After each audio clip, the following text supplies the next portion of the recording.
Once again, I made it into the desert, without the tent, just with my 36-year-old Honda, which makes almost 500 kilometers with one filling.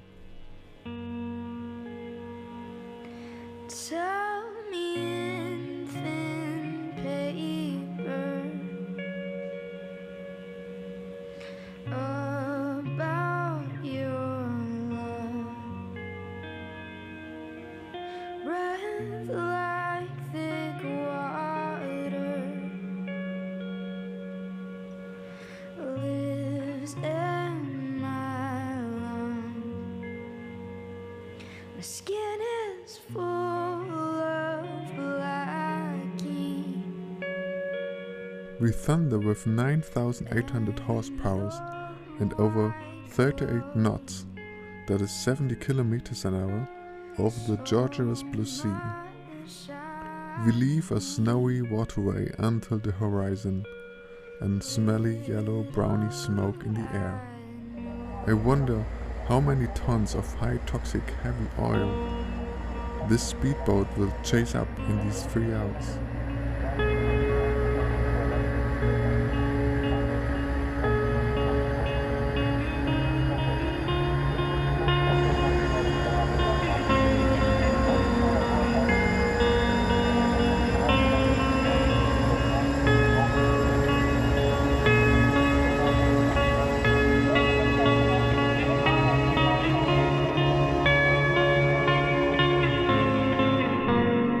A group of dolphins has been with our crazy speed for quite a while. They did it over 20 minutes. They seemed to had a lot of fun. They jumped and seemed cheerful and playful. And I thought of the certainly incredible noise that such a monster ship like this creates in the water. Water transmits the sound much faster and further than air. I wondered how far our ship might be hearable underwater for all the fishes.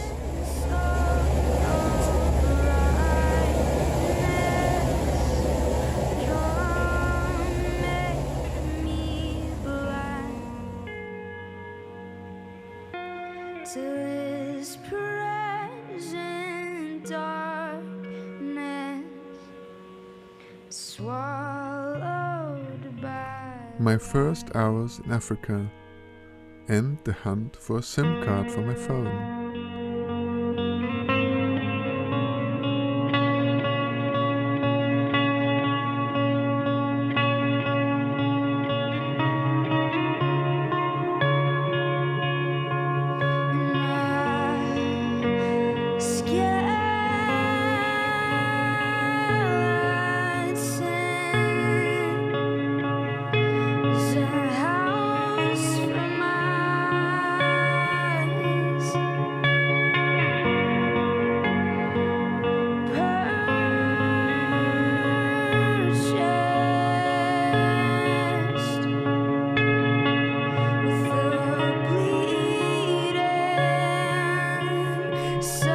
What I already feel here on the edge of the desert is this deep, deep peace in the air.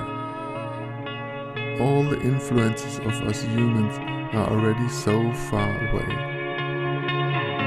Here the roads are not like highways made of concrete and steel, but just like little ant trails in this great and still very natural landscape. Somehow I realize how much fear still determines and governs our lives.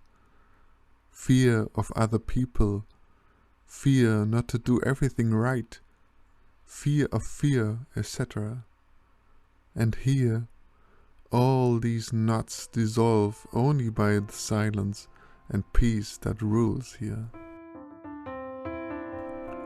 The second bit is done, and I have eaten my last pretzel with fresh cheese. Now I will search for a gas station and a shop to fill fuel and water supplies before I go up to the Plateau du Recam. Debdu still has no gas station, how good you can buy here fuel in plastic bottles everywhere.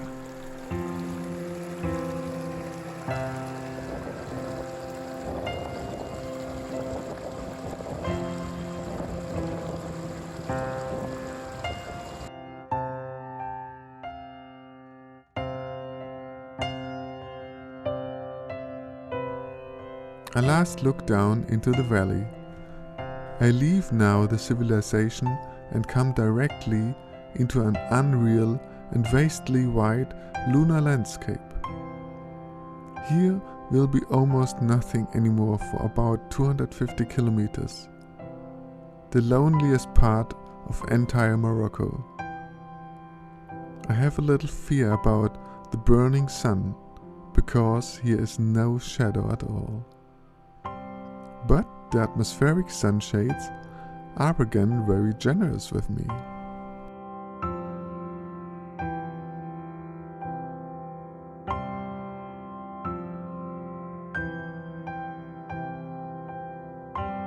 I even had a nice meeting there with a cattle farmer in about my age. He admired my bike, counted like an expert the number of cooling ribs on the red cylinder of my motorbike. He even shot a video of my noble desert donkey with his mobile phone. And so I also dared to film him. A really funny scene, isn't it? We only could understand by sign language. I had to reject his friendly invitation several times, but in the end he understood why I wanted to have my rest here out in the nowhere. As much as it would have interested me, I preferred to enjoy the delicious silence and the very beautiful sunset.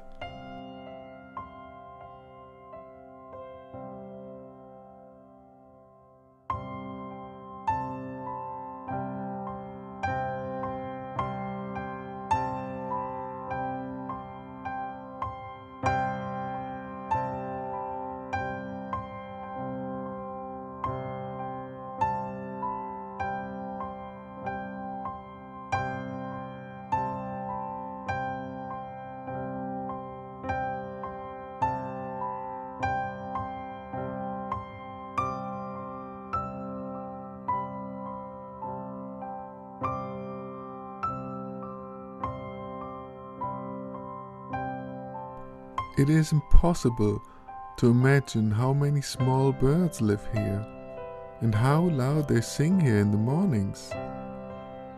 The night was short and cold. Only 14 degrees in the morning let me stay in the warm sleeping bag waiting for the sunrise. This morning ride to Matarka was quite cold. I had almost all my clothes on. In the middle of the desert, then a big surprise. A great river. When I crossed the fjord, the water went to just under the tank. This brave Honda engine even seems to run underwater. After this involuntary foot bath, I enjoyed the journey to my favorite mountain, a hill surrounded by 100 kilometers of sight all around. I'm now waiting already for 2 hours at 33 degrees under my shade for the atmospheric umbrellas. But there, the first cloud has just flown by. It seemed to me like a solar eclipse. Could move out for 3 minutes for my shady sail and walk a bit around. Then waiting again under my sail, because in the full sun you can't stand it for very long.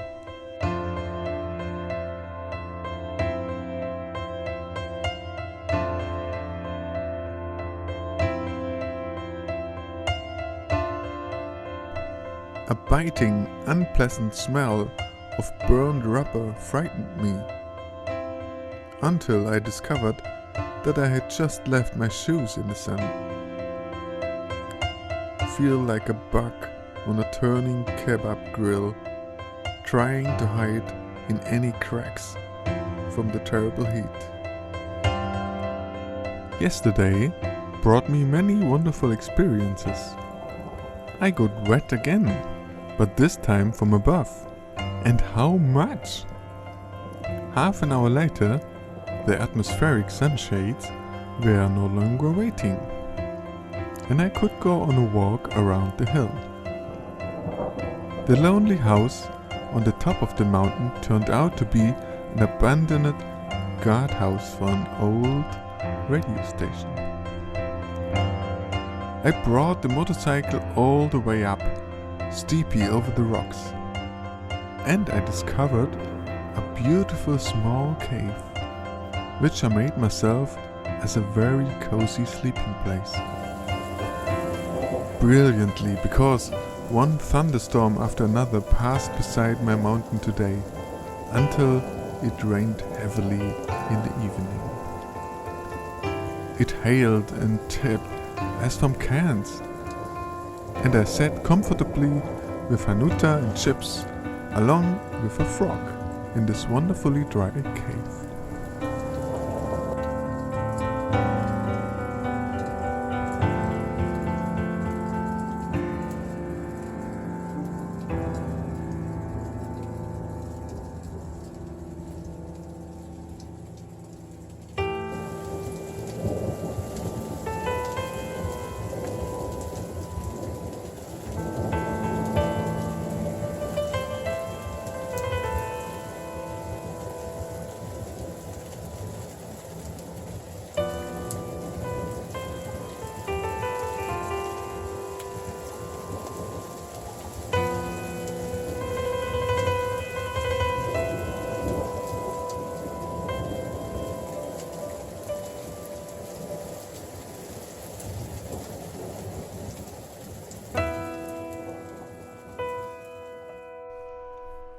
Everywhere I could see small rivers emerge.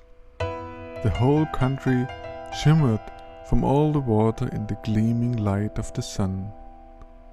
A very colorful thundercloud at sunset rounded off this fantastic day.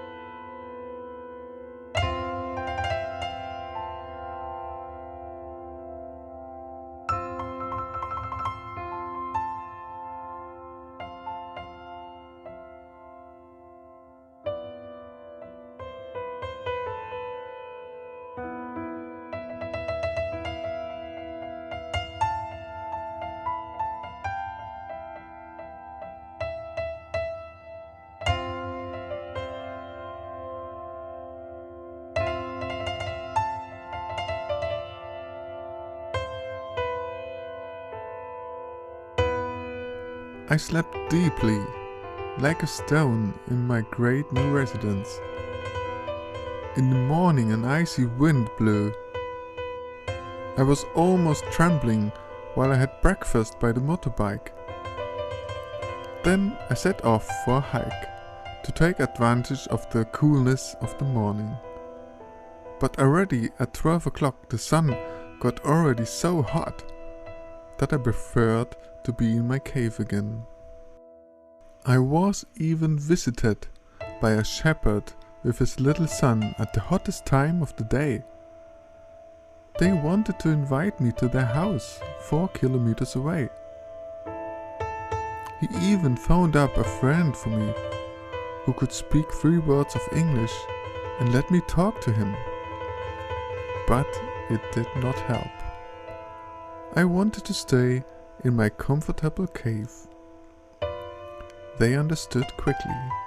Here in the East, people are really not pushy.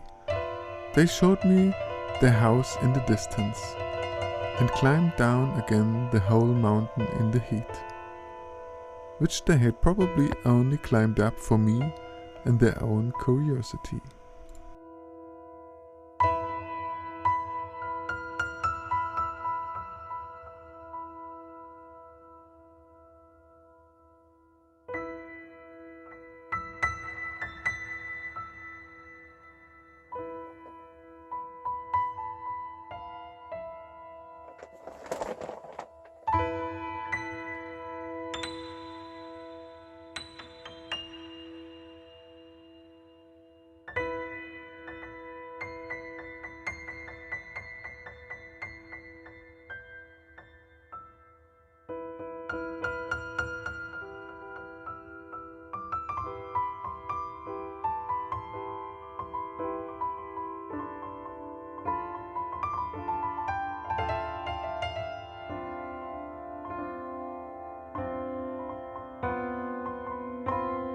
Despite the lack of atmospheric sunshades, I made them a long walk in the evening, straight into the endless plain. Here I felt almost like on a large runway. I can't believe it's already Monday. Time has no meaning here anymore, and it does not know something like weekdays. But only day and night, sun and moon and wind. It's like I'm here on another planet. As if all here was not from this world. Only my own rhythm of walking still connects me to our world, to all the eternal ups and downs of birth and death, the seasons, day and night, my breath, my heartbeat, and all the many sounds and creative vibration in our world. I discovered a nomad cemetery at the foot of the mountain. I had never seen something more beautiful in this section than this. Death reminds me of our short life here on earth. How do we ever got to that belief that our consciousness is separate from anything? It is exactly the other way around. It naturally connects us with all beings. This place has already grown to my heart. It might be my favorite place to die when it's time. This great view of the plain on all sides, nicely framed by the distant big mountains on the horizon. The one and only little used road is lost on both sides in nothingness. The 3 or 4 cars that drive here during the day you can still hear when they are 20 kilometers away.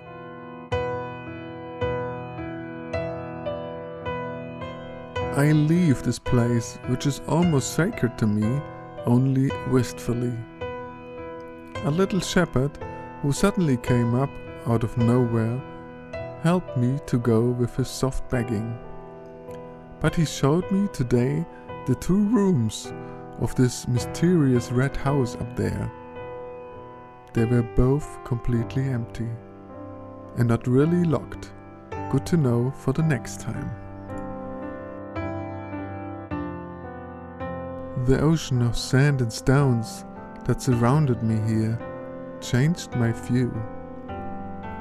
I am changing so slowly that I hardly notice it, just as the clouds in the sky change.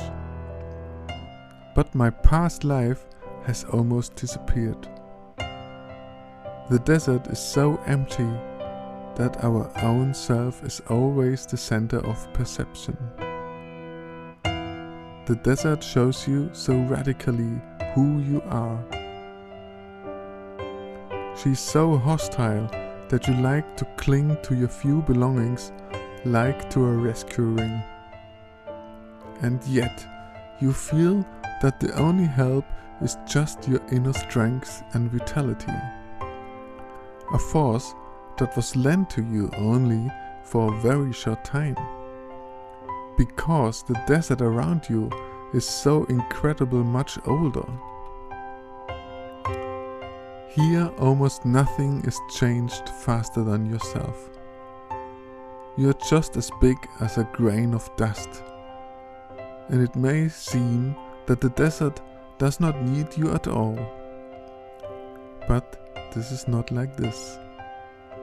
Without you, all its beauty and purity would be wasted. Only you can cherish and love it. The desert cannot do this. Without you, the desert would be just empty and dead, like an unknown planet in nothingness. Only through our eyes she becomes this beautiful jewel, and only through our love all this purity and expanse gets its immeasurable value.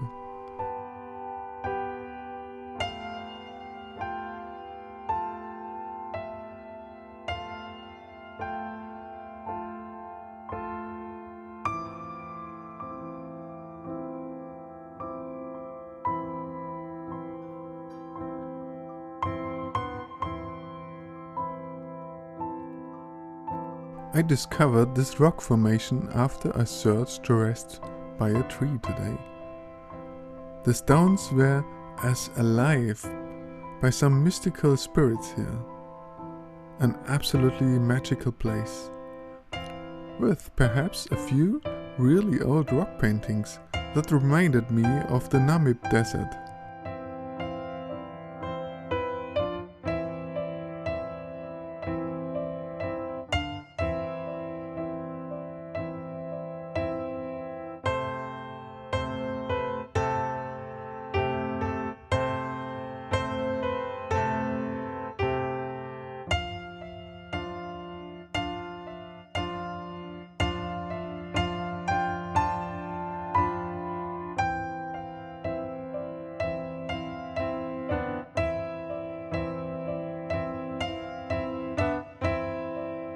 The expected shopping hustle and bustle in Talzind fell out almost completely. All because of Ramadan. Somehow, a particularly very holy day today, the tanker told me. Only in the evening something might go on again today. At least my brave desert donkey got something to drink here.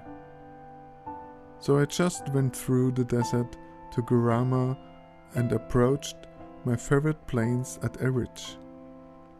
It's a little bit cloudy. Driving is fine. Otherwise, you can only survive in the shade. In the sun, you evaporate.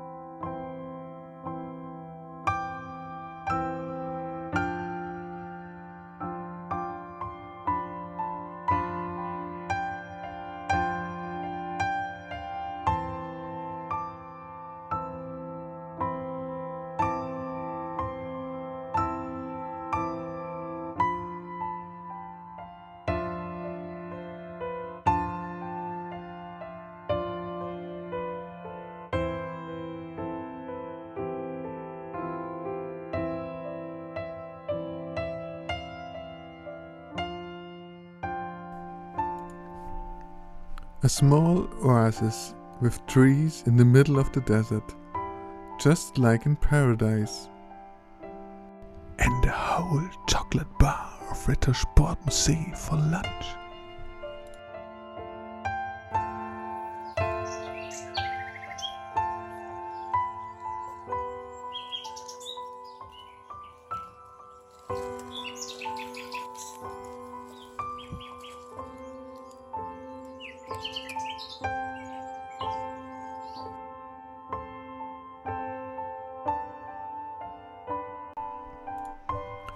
After a 150-kilometer and hot ride through 42 degrees and with a strong and hot headwind, I'm now very tired at the hot springs in the Sis Valley. In the moment the woman turned to bathe, so just a bit of waiting until it's my turn. Found a cozy rock seat in the shade by the river. Both feet in cold water. Everything is fine.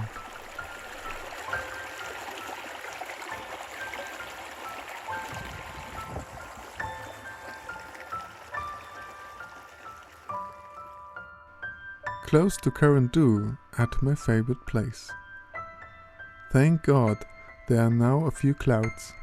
It has 38 degrees and the hot desert wind blows still strongly from the west. Have again discovered some caves, but very far up. Puh. But the sun is just above the mountain. In the shade, everything becomes easier.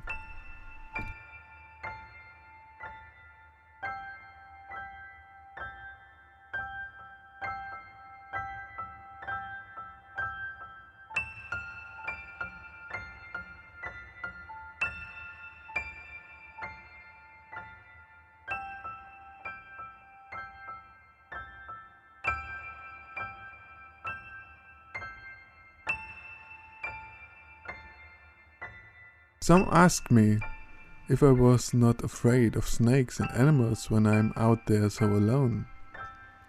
Well, I have never met any dangerous animals in my whole life. Animals are generally very friendly and peaceful, but sure, there are always certain safety measures, like looking in your shoes in the morning, if not a scorpio or scalabrandia hid there from the wind. Or never leave the sleeping bag open, because snakes and mice also find them very cuddly. Caution is always offered when you lift stones, but even scorpions are actually absolutely harmless if you do not endanger them. Tonight I got a surprise visit of 4 donkeys who nibbled some herbs in the dark. They came up to my place probably just out of curiosity. Most fear I have of all these bipeds, because I woke up because I heard footsteps. But then I was quite relaxed when I saw that it was only the donkeys. The only well of the high plateau was now completely covered with a large herd of goats. But nice to experience this place once in its real destination. The most impressive thing for me was how quiet all these animals were. There was hardly anything to be heard. Only imagine, for comparison, a crowd of over 100 people. How loud would that be?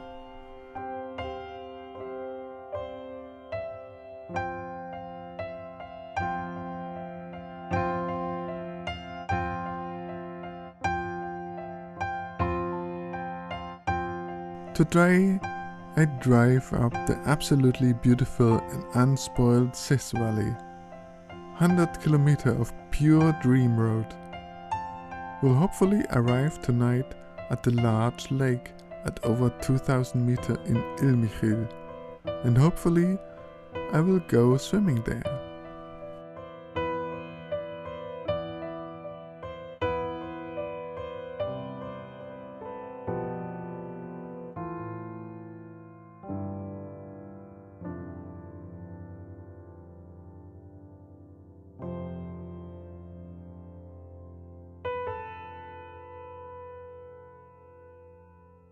But in the end, it's way too fresh at the lake. Completely frozen and exhausted by the long and beautiful ride, I had a small déjà vu. Because already last year, I was surprised by a heavy mountain thunderstorm here. And now again, a huge thunderstorm begins. I hear all the time scary deep thunder and lightning. These typical storms just before the rain are whirling sand and dust into my eyes, and the first drops are already falling. Directly above my head there's something creepy, but I insist that it will not be a bad thing and stay. Wrapped in a sleeping bag and raincoat, the tarp already in any case. Eating Sir Henry's biscuits and enjoy the play of colors in the evening sky.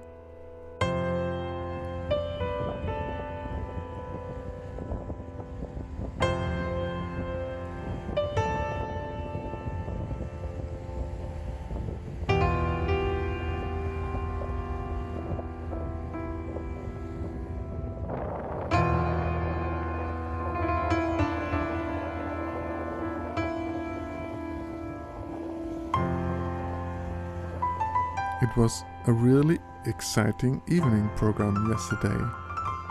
Would I get into an ice-cold thunderstorm shower?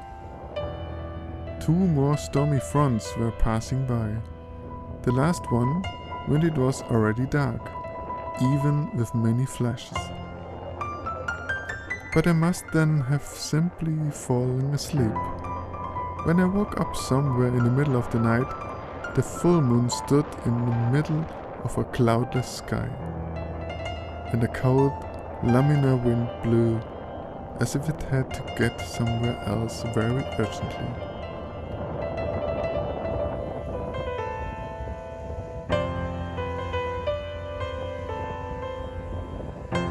A wind, as you know and hates it from the beach, when he turns umbrellas upside down. There I lay now, though spared by the rain, wind-whipped and rolled up like a caterpillar. The second time in my trip when I really wear everything I have with me. This place will be the turning point for my trip. Further away from home I will not drive. From here we are slowly now returning home.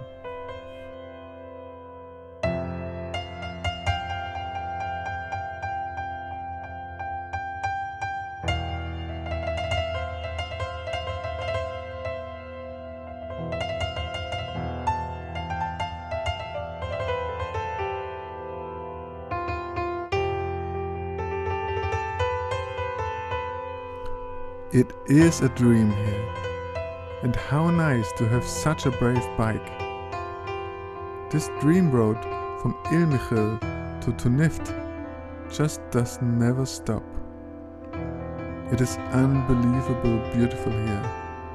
These karstic mountain landscapes have always amazed me with their bizarre roughness. I realized now that gravitation is the most dominant force behind all the landscapes of our planet. Gravitation pushes and pulls all matter, moves water and air, and gives all the stones their hold. All life is essentially the try to rebel against the power of gravity, and only art tries to overcome it continually.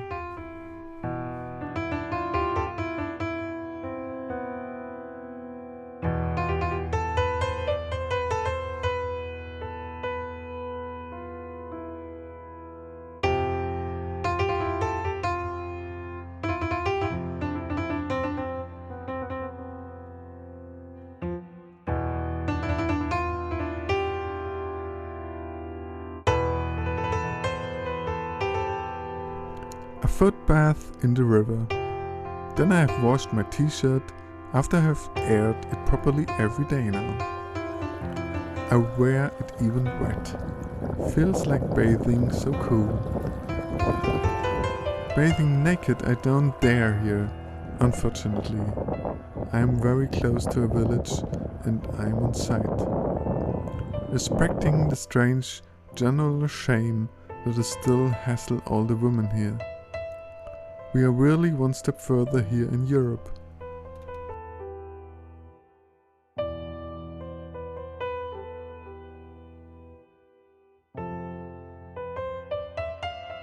But this innocence and deep simplicity of people here really touches my heart.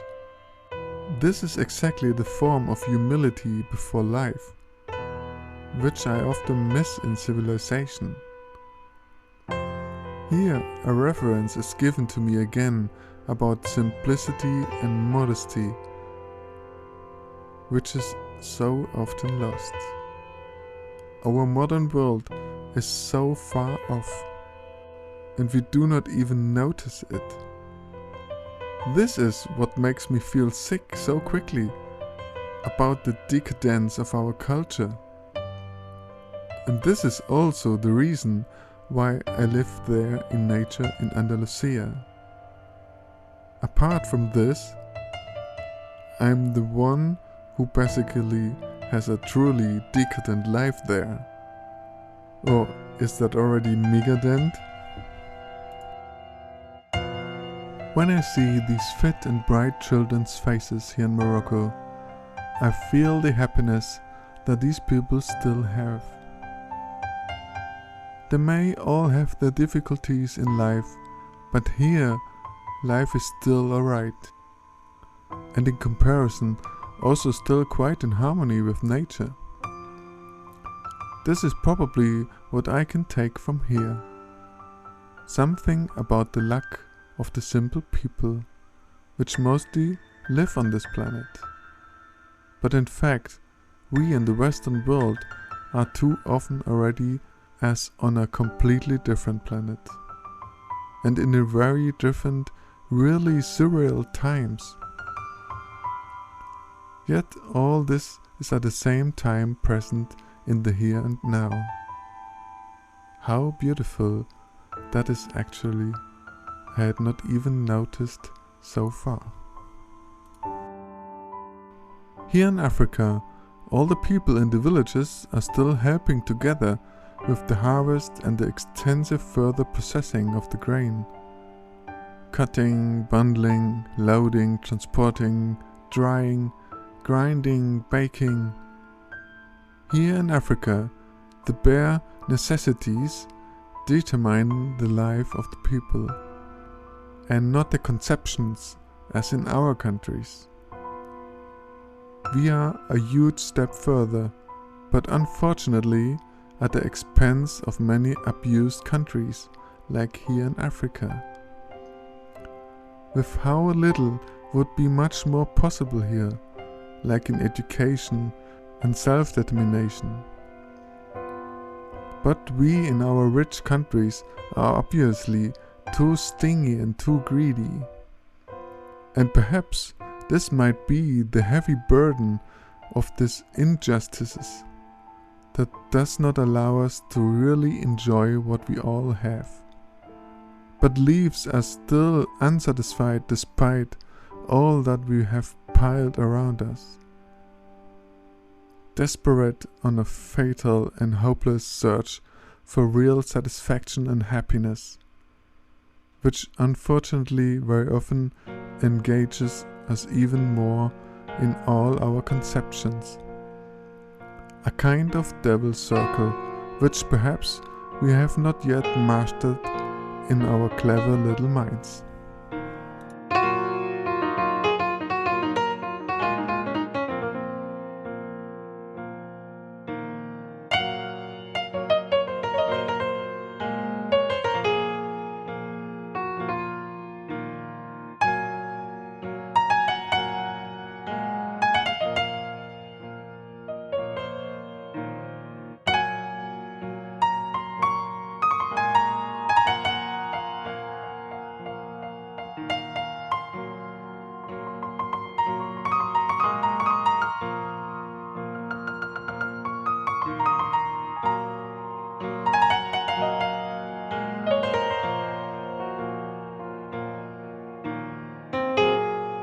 The so-called Western world today, despite all our achievements, is condemned to death as a fallen high tree, because we have lost our roots.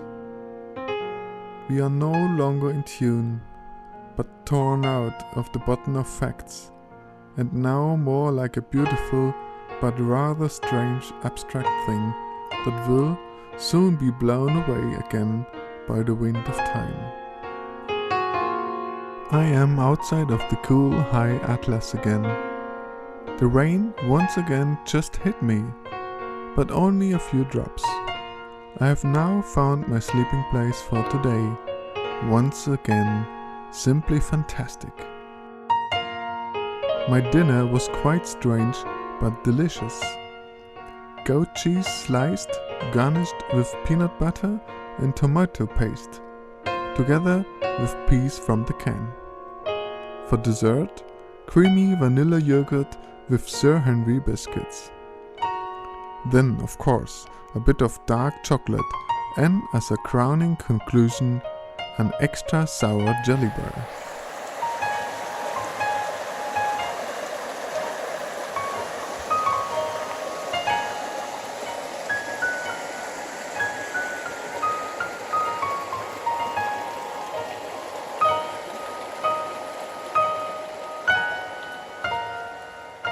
The night under the little cedar tree near the surprisingly busy street made me realize something else.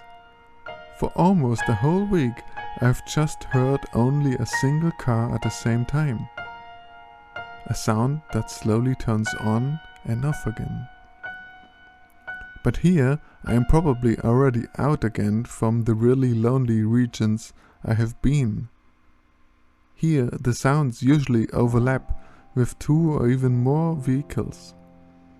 A very well known and very familiar phenomenon.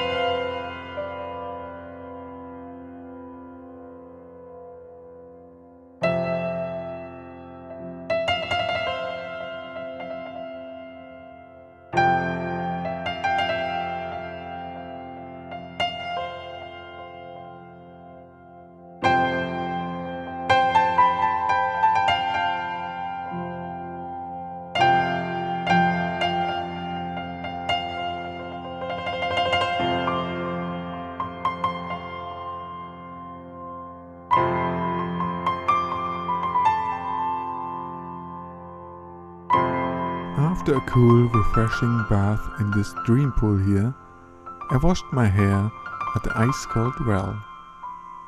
Now I feel fresh again and I'm looking forward to my last days on this wonderfully desert planet. What is so very different. But slowly I miss my 3 sweeties now quite clearly. I have now maybe 500 kilometers still before me. 1300 I have driven up till now.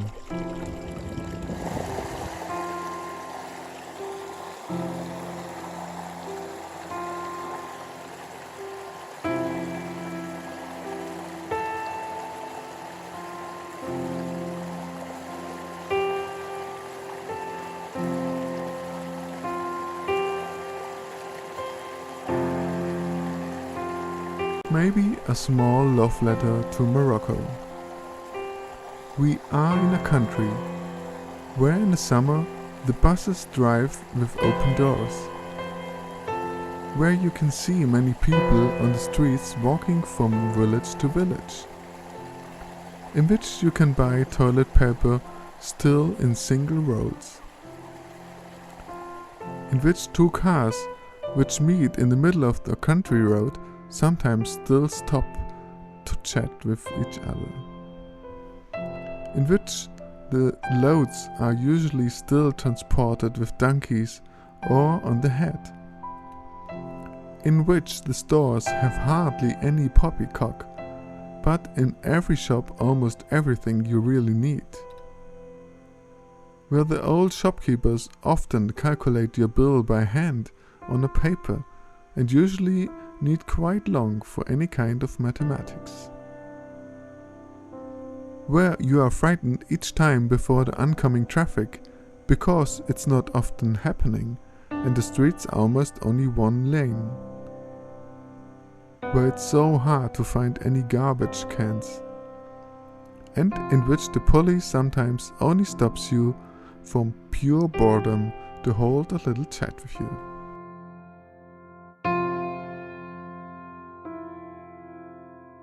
I have seen more than enough desert, and perhaps I'm a bit homesick already.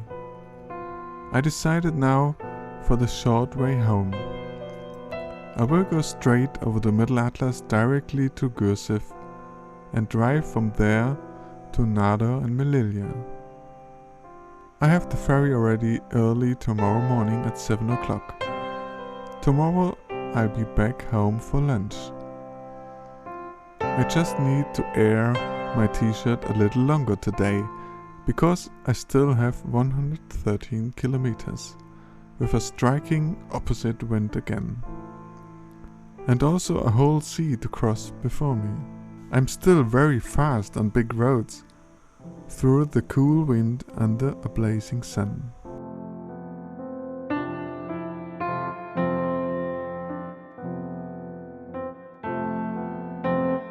I've just passed the border without problems. A lot of people would like to be able to go beyond this border, and I managed in 12 minutes, thanks to my right papers. How stupid! Here in Melilla is no longer Ramadan, but worse than that, here's Sunday. Everything is closed. I try now to get some chips. Today it was 320 kilometers. I really have earned myself a portion of French fries, what do you think?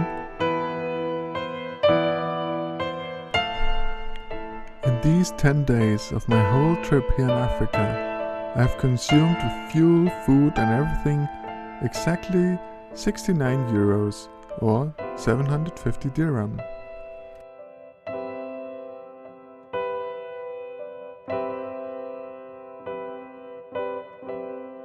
So now I go into my last African bed. I had a good night without disturbances, except from this flight armada of bloodsuckers here in the Spanish Melilla. They seemed to be fully active all night. In the desert, they were only coming in the morning and in the evening.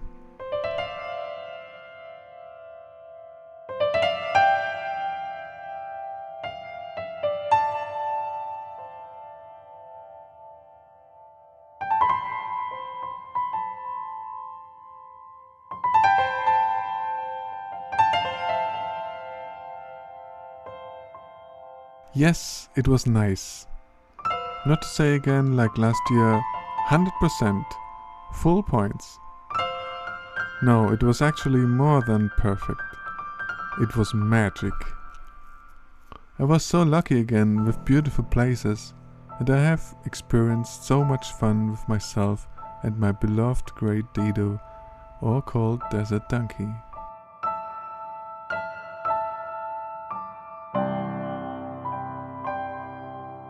Am I on the right boat back home here? It's like a ghost ship. Only 16 passengers sleep or just sit around.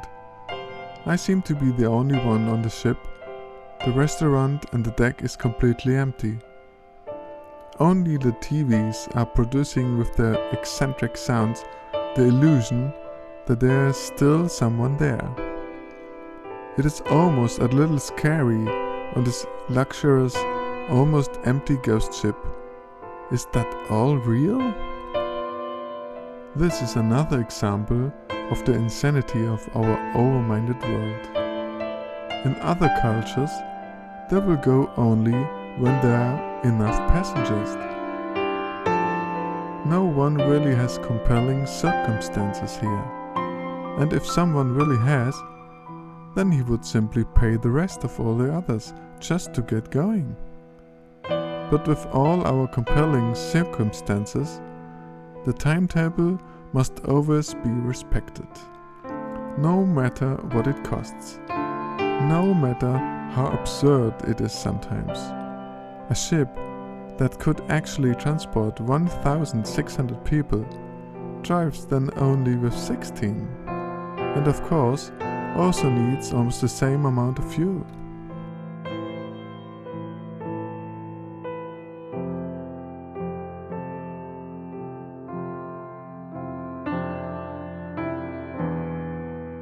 The really bad thing is that something like this is not an individual case.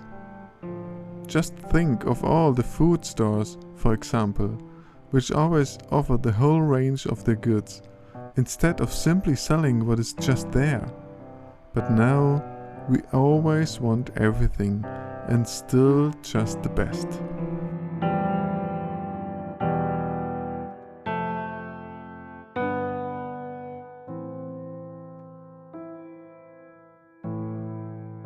Or just think of all the heated buildings in the winter, our enormous driving and flight habits, our ever-increasing power consumption.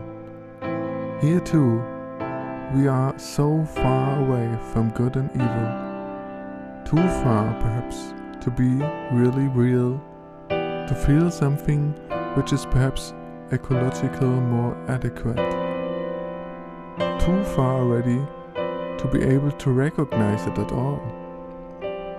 Such a little trip into the wilderness can be so good and refreshing sometimes, isn't it? I thought that we could still hardly imagine other realities, just as the fish can hardly imagine how life on land is. What probably is for us so completely normal. So it is perhaps also with the cultures and even with our habits. What is normal for us might be the pure madness for some others. Here on the blue sea it seems to me as if I came from one desert into another.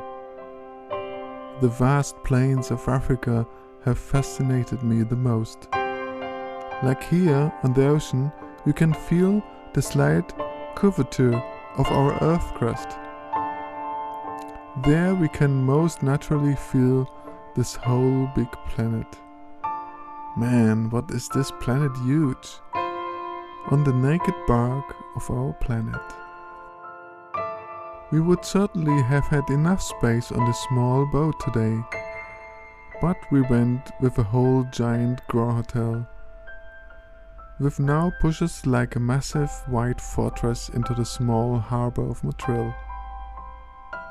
Montreal seemed to me today from the distance like a million town. The population density in Europe is simply several times higher than in Africa.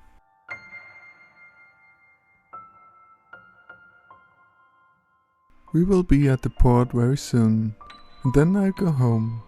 Only 35 kilometers from Montreal, just a tiny bit after 1,800 kilometers of the last 10 days.